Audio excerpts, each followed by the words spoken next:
दोस्तों, कहते हैं इस दुनिया में इंसान के भीतर ही भगवान बसता है और इंसान के भीतर ही शैतान। एक ही मिट्टी से बने हम लोग। कोई अपने कर्मों से इतना ऊपर उठ जाता है कि लोग उसे पूजने लगते हैं और कोई इतना नीचे गिर जाता है कि शैतान भी पनाह मांगने लगे। आजकल के इस घोर कलयुग में जहां लोग चंद पैसों के लिए अपनों का खून बहा देते हैं, जहां सड़कों पर तड़पते इंसान को देखकर लोग मदद करने की बजाय अपने मोबाइल से वीडियो बनाते हैं, वहां इंसानियत शब्द मानो किसी पुरानी किताब का पन्ना बनकर रह गया हो। लेकिन ठहरिए, आज हम आपको जो कहानी सुनाने जा रहे हैं वो कोई मनगढ़ंत किस्सा नहीं है।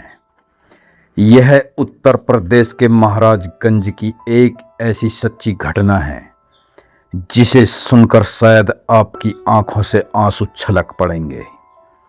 आज आपको यकीन हो जाएगा कि धरती पर भगवान किसी मंदिर या मस्जिद में नहीं, बल्कि कभी कभी खाकी वर्दी या सरकारी कुर्सी पर बैठकर भी अपना चमत्कार दिखाते हैं। चलिए चलते हैं महाराजगंज जिले के पुरंदपुर थाना क्षेत्र के एक छोटे से गांव सिंहपुर तालही। यहाँ एक बेहद गरीब परिवार रहता है। परिवार के मुखिया हैं राजकुमार। राजकुमार कोई बड़े सेठ नहीं हैं, वो एक ऑटो चालक हैं। दिन भर सड़कों पर धूल फांकते हैं, तब जाकर रात को घर में चूल्हा जलता है। लेकिन राजकुमार की जिंदगी की असली परीक्षा ये नहीं है। उन्हें एक आंख से कम दिखाई देता है। जी हाँ, एक कमजोर आंख और कंधों पर 6 बेटियों और बेटे की जिम्मेदारी। सोचकर देखिए दोस्तों, जिस बाप के घर में 6 बेटियां हो, जो एक आंख से लाचार हो और जिसका पूरा घर सिर्फ एक पुराने ऑटो के पहियों पर चलता हो, उसकी जिंदगी में कितनी खौफनाक रातें होती होंगी। उनका बेटा विजय कुमार, जो हालात की मार खाकर हाई स्कूल में फेल हो गया और पढ़ाई छोड़कर मजदूरी करने लगा ताकि अपने बूढ़े बाप का कुछ हाथ बटा सके। जिंदगी जैसे तैसे घिसट रही थी, लेकिन कहते हैं ना कि जब गरीबी आती है तो चारों तरफ से वार करती है। एक दिन राजकुमार का ऑटो सड़क पर था और तभी प्रशासन की चेकिंग में उनका ऑटो पकड़ा गया। नियम कानून सबके लिए बराबर होते हैं और उसी नियम के तहत राजकुमार के ऑटो का चालान कट गया। लेकिन दोस्तों, वो चालान 100, 200 या 500 रुपये का नहीं था। वो चालान था पूरे 24,500 रुपये का। जी हाँ, 24,500 रुपये। एक अमीर इंसान के लिए शायद ये किसी बड़े रेस्टोरेंट का एक बिल हो सकता है, लेकिन उस बाप के लिए जिसके घर में 6 बेटियां हों, जिसके पास अगले दिन का राशन लाने के पैसे न हों, उसके लिए ये 24,500 रुपये मानो मौत का फरमान था। राजकुमार टूट गए। उनका ऑटो बंद हो गया और उसी के साथ बंद हो गई उस परिवार के निवाले की उम्मीद। अब वो परिवार क्या करता? कर्ज मांगने गए तो किसी ने दरवाजा नहीं खोला। चालान ना भरा गया तो ऑटो नीलाम हो जाएगा। घर में मातम पसरा था। तभी उस घर की चौखट पर एक ऐसा दृश्य सामने आया जिसे देखकर शायद पत्थर का भी सीना फट जाए। विजय की मां, जो इतने सालों से इस गरीबी को चुपचाप सह रही थी, उसने अपने गले में हाथ डाला। एक भारतीय महिला के लिए उसका मंगलसूत्र क्या होता है, ये मुझे आपको बताने की जरूरत नहीं है। वो उसकी सुहाग की निशानी है। उसके जीते जी कोई उस मंगलसूत्र को हाथ नहीं लगा सकता, लेकिन उस माँ ने अपने सुहाग की निशानी, अपने गले का वो मंगलसूत्र उतार कर अपने बेटे विजय के हाथ में रख दिया। जा बेटा, इसे बेच दे, तेरा बाप जिंदा रहेगा तो सुहाग भी सलामत रहेगा। विजय रोता रहा, चीखता रहा, लेकिन गरीबी के आगे किसी की नहीं चलती। मंगलसूत्र बाजार में बिक गया। लेकिन किस्मत देखिए, माँ का पवित्र मंगलसूत्र बेचने के बाद भी विजय के हाथ में कितने पैसे आए? सिर्फ 13,000 रुपये। चाहिए थे 24,500 और हाथ में थे सिर्फ 13,000। विजय के पास कोई रास्ता नहीं बचा था।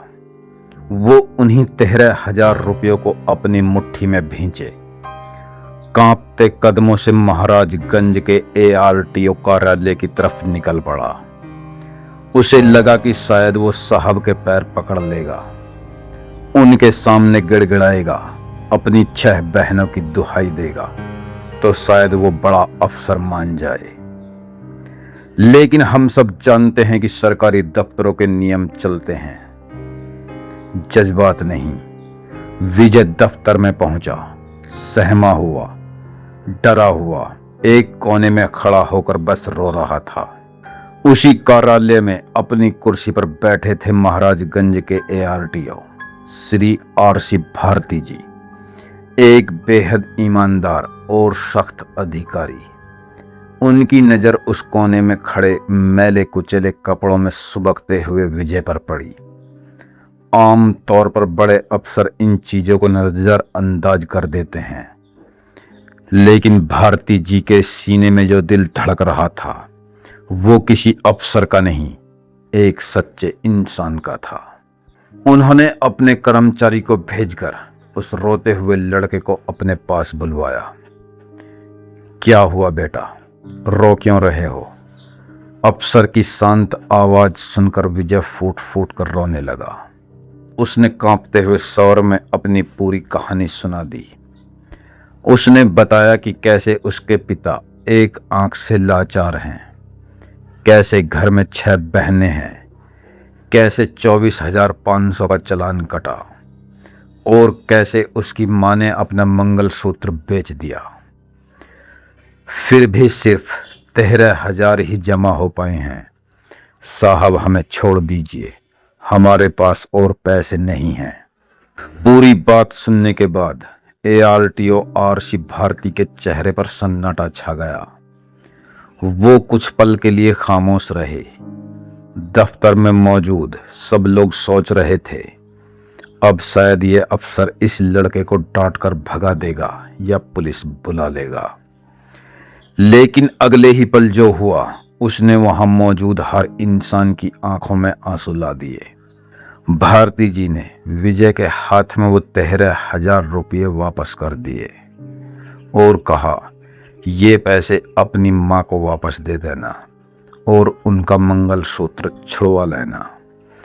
फिर उन्होंने अपनी सैलरी, अपनी खुद की मेहनत की कमाई से उस गरीब ऑटो वाले का पूरा 24,500 रुपये का चालान अपनी जेब से भर दिया।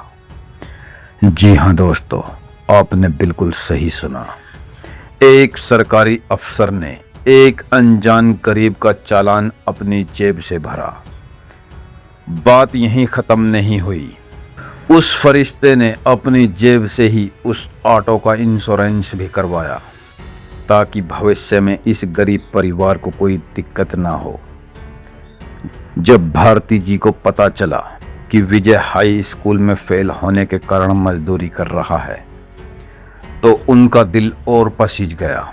उन्होंने विजय के कंधे पर हाथ रखा और कहा, बेटा पढ़ाई मत छोड़ना, तुम्हारे आगे की पढ़ाई का सारा खर्च आज से मैं उठाऊंगा। यह सुनकर विजय उनके पैरों पर गिर पड़ा। उस दिन उस दफ्तर में खड़ा हर कर्मचारी, हर इंसान शतबद्ध था। लोगों ने ARTO साहब के लिए तालियां बजाईं। किसी ने उनमें एक मसीहा देखा तो किसी ने साक्षात भगवान का रूप।